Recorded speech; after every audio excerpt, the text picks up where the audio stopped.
Selamat malam. Salam sejahtera dalam kasih Tuhan Yesus Kristus. Kita malam hari ini ada di malam yang ke-7 dalam rangka kita memperingati Hari Ketuanan Roh Kudus. Kita kita berdoa selama 10 malam dan ini malam yang ke-7. Nah, tentu saya mengambil renungan-renungan khotbah setiap malam untuk memberikan satu pelajaran secara berseri bagi kita semua. Puji Tuhan. Nah, malam hari ini saya masih berbicara mengenai manifestasi dari kepenuhan Roh Kudus. Kemarin malam saya sudah berbicara bagaimana salah satu manifestasi dari kepenuhan Roh Kudus yaitu buah-buah roh, buah-buah roh, dan itu menjadi hal yang utama juga bagi kehidupan orang-orang percaya, karena buah-buah roh itu selalu harus selalu ada, dinyatakan, ditunjukkan kepada orang lain. Nah, malam hari ini saya akan mengangkat lagi manifestasi yang lain dari kepenuhan Roh Kudus, yaitu karunia-karunia roh. Nah, ini menarik karena ini menjadi salah satu model atau ukuran pelayanan hari-hari ini, apalagi untuk gereja-gereja yang beraliran karismatik. Jadi mereka mengambil model atau ukuran lewat karunia-karunia roh. Nah, tentu itu kalau mau dipelajari, itu karunia roh itu ada pada jemaat mula-mula kalau dalam Alkitab. Nah, ada satu pesan Paulus dalam 1 Korintus 12 ayat 3. 1 Korintus 12 ayat 3. Ini Paulus berbicara sebenarnya mengenai karunia roh, Tapi ayat 3 kita baca. Karena itu aku mau meyakinkan kamu bahwa tidak seorang pun yang berkata-kata oleh Roh Allah dapat berkata, terkutuklah Yesus, dan tidak seorang pun yang dapat mengaku Yesus adalah Tuhan selain oleh Roh Kudus. Nah, Paulus menyampaikan pesan ini. Ini pesan disampaikan saat jemaat Korintus dalam keadaan sedikit mengalami gesekan. Kalau saudara baca 1 Korintus mulai dari pasal 1, di mana terbentuk kelompok-kelompok kecil dalam jemaat Korintus dan menimbulkan persaingan yang tidak sehat. Sehingga ada yang berkata, saya dari kelompoknya Paulus, saya dari kelompoknya Apolos, saya dari kelompoknya Kefas, yaitu Petrus. Ada yang bilang, saya dari kelompoknya Kristus. Nah, persaingan-persaingan yang tidak sehat ini muncul ke permukaan, akhirnya karunia-karunia roh lah yang menjadi sarana atau bahan untuk saling bersaing secara tidak sehat. Nah, Paulus mengungkapkan pesan ini karena melihat keadaan jemaat Korintus seperti itu. Sehingga bukan sebuah kebetulan juga Paulus mengungkapkan mengenai karunia-karunia roh ini pada jemaat Korintus yang mengalami pengelompokan-pengelompokan itu. Tetapi ini juga sebenarnya tanpa disadari memberikan satu makna pelajaran bagi jemaat-jemaat Tuhan, bagi gereja Tuhan di zaman-zaman yang berikutnya. Bahkan sampai zaman ini. Ya. Sehingga lewat pernyataan Paulus ini, Paulus bilang, mana mungkin ya, kalau memang itu dari roh Allah kemudian, dia berkata-kata yang tidak baik tentang Yesus. Atau ada pengakuan Yesus adalah Tuhan. Nah, ini sebenarnya Paulus ingin meredam ya persaingan-persaingan yang tidak sehat yang menggunakan karunia-karunia roh. Di mana Paulus ingin memberi pesan bahwa antara karunia roh itu tidak pernah untuk saling menyerang. Antara karunia roh itu tidak pernah untuk saling klaim kehebatan. Tidak pernah, karena karunia-karunia roh itu dikerjakan oleh satu roh. Berasal dari sumber yang sama, yaitu dari Bapa.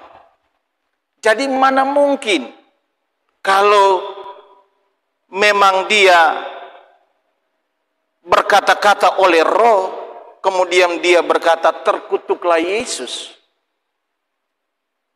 Atau kelompok lain bilang, oh saya ini atau kami ini adalah pengikut Tuhan. Mana mungkin semua itu bisa terjadi? Perselisihan ini sesuatu yang sebenarnya untuk jemaat Korintus itu salah menanggapi karunia-karunia roh. Nah, untuk memahami itu, mari kita kembali ya, untuk memahami tentang karunia roh, kita kembali ke pesan Yesus sebelumnya.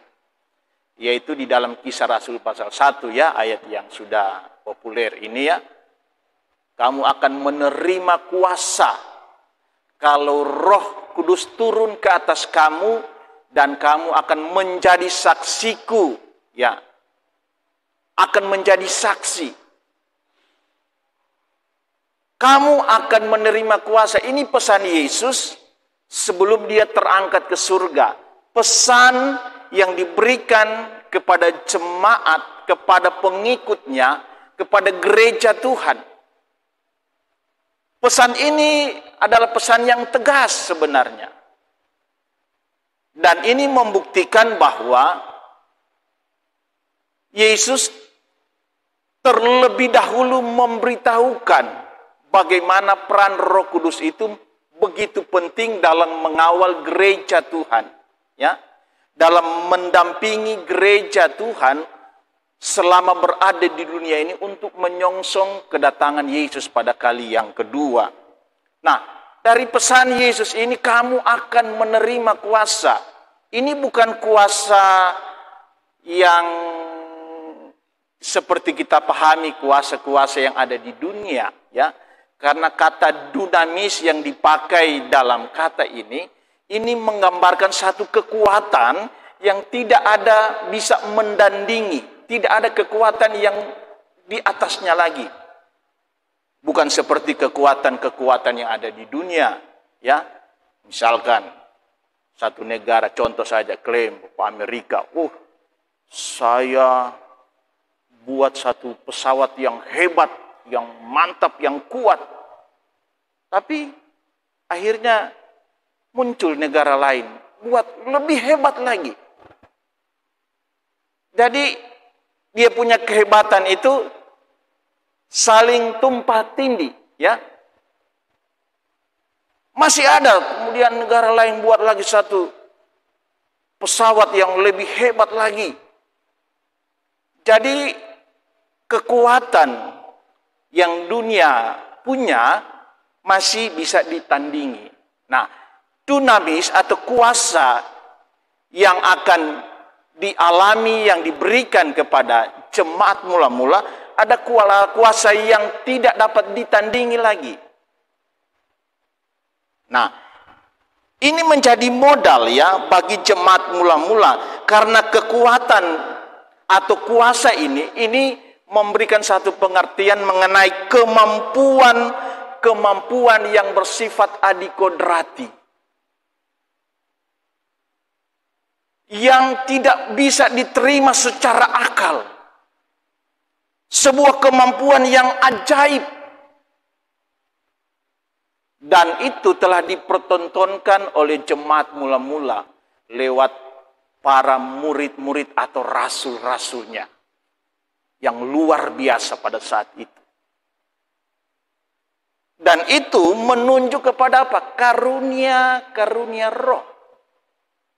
Kemampuan adikodrati yang sama seperti kuasa Yesus.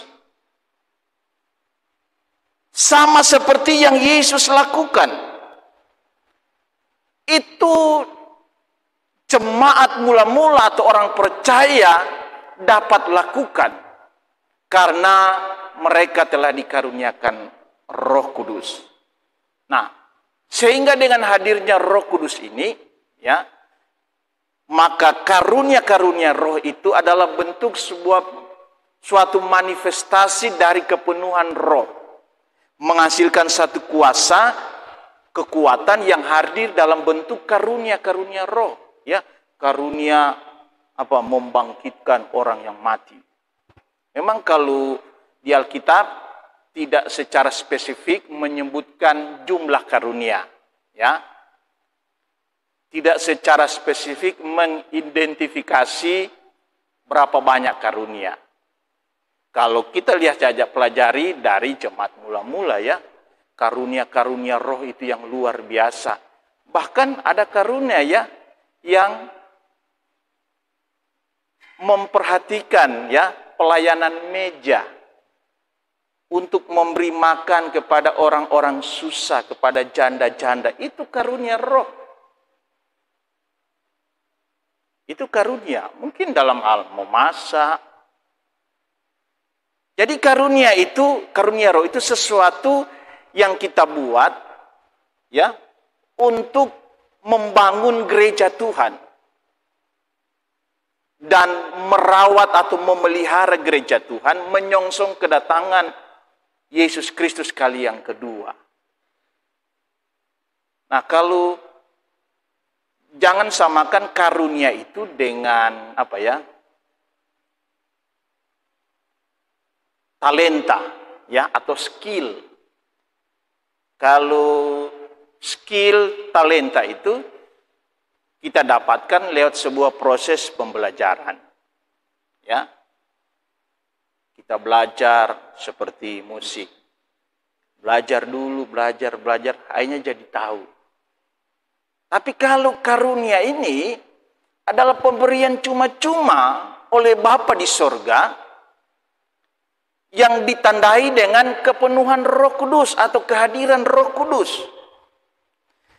Sehingga karunia-karunia roh itu akan nampak dalam bentuk kemampuan-kemampuan khusus. Dan itu tidak dipelajari, itu tidak ada sekolahnya. Ya. Membangkitkan orang mati, menyembuhkan orang sakit, itu tidak ada sekolahnya. Dan itu tidak bisa dipindah tangankan ke orang lain. Sama dengan ada satu peristiwa ya, saat murid-murid Yesus pergi ya, menginjil ya, memberitakan Injil ke daerah Samaria. Kemudian mereka ketemu salah satu simpatisan ya, orang yang mau bergabung dengan Kristen atau pengikut Kristus ini. Dia bernama Simon ya. Bukan Simon Petrus, bukan, ini Simon yang lain. Karena dia takjub ya, Simon ini seorang ahli sihir. Sama dengan dia pesulap. Ahli sihir. Jadi dia juga menunjukkan keajaiban-keajaiban. Tapi bukan karunia Roh Kudus dia. Dia alisir, black magic. Begitu lihat kehadiran Petrus, kehadiran Filipus, dia lihat, luar biasa. Tipe kuasa ini bisa menyembuhkan orang sakit, yang buta melihat. Nah, dia coba. Dia bilang, saya bayar. Saya beli itu kuasa kalau boleh kasih. Dia mencoba. Tapi akhirnya murid-murid atau para rasul-rasul itu menghardik dia. Nah, kalau karunia tidak bisa, saudara. Biar saudara mau bawa uang berapapun banyaknya. Tapi kalau talenta, skill bisa diperjualbelikan. Ya, bisa. Orang datang, ya, misalkan mau suka tahu main musik, cari pelatih, bayar pelatih. Ya, dorong ke selatih sampai tahu. Ya. Cuma kalau latihan di gereja tidak dipungut biaya, gratis. Ya. Jadi karunia-karunia ini adalah pemberian dari Allah. Dia hadir dalam bentuk kemampuan-kemampuan khusus. Dan orang yang telah menerima Roh Kudus sehingga dia menghasilkan atau memanifestasikan kuasa, maka dia diberi tugas yaitu menjadi saksi.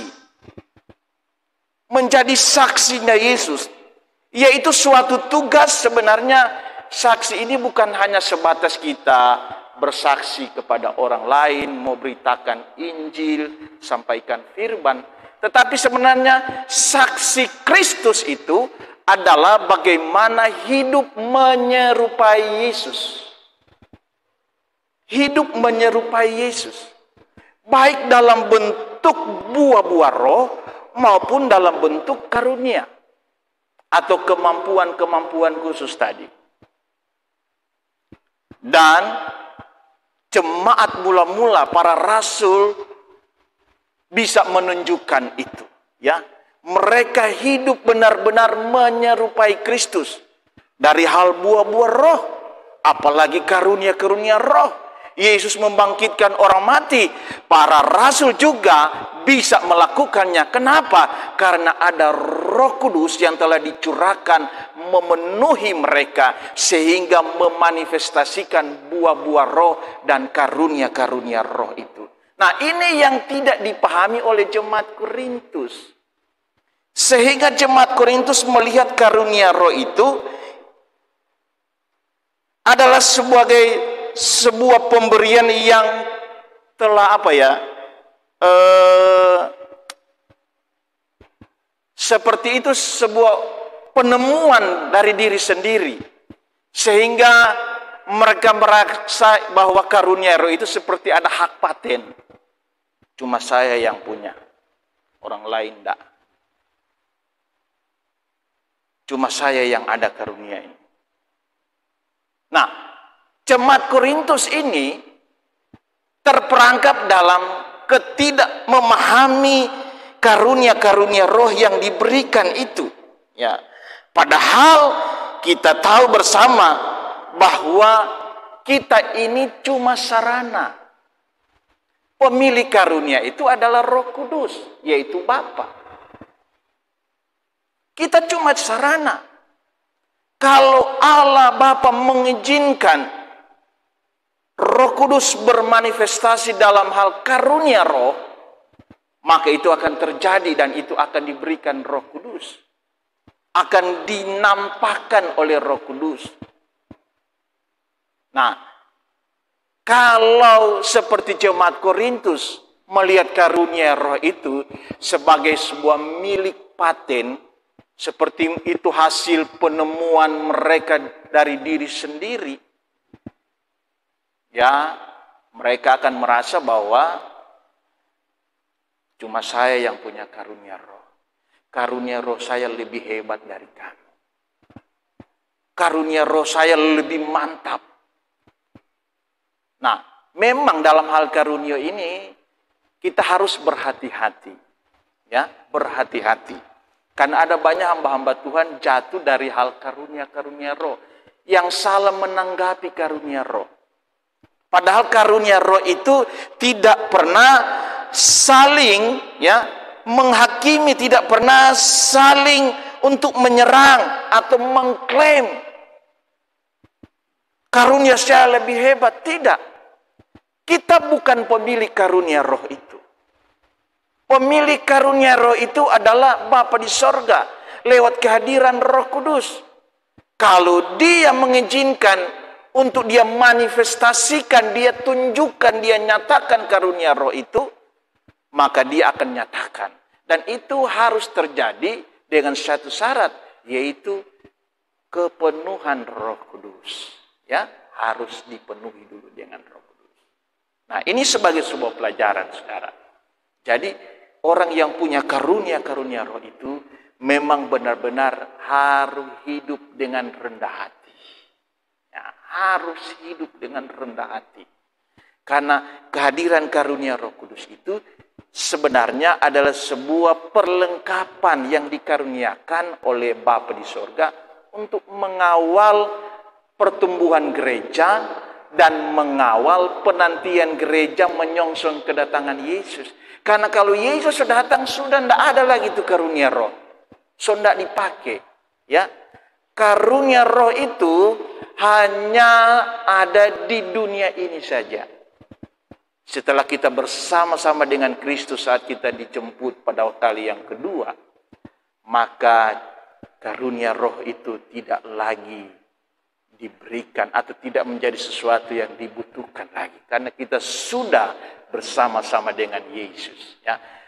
Puji Tuhan, saya percaya pelajaran malam hari ini akan memberkati kita. Kita tempatkan lutut di tempat kita masing-masing.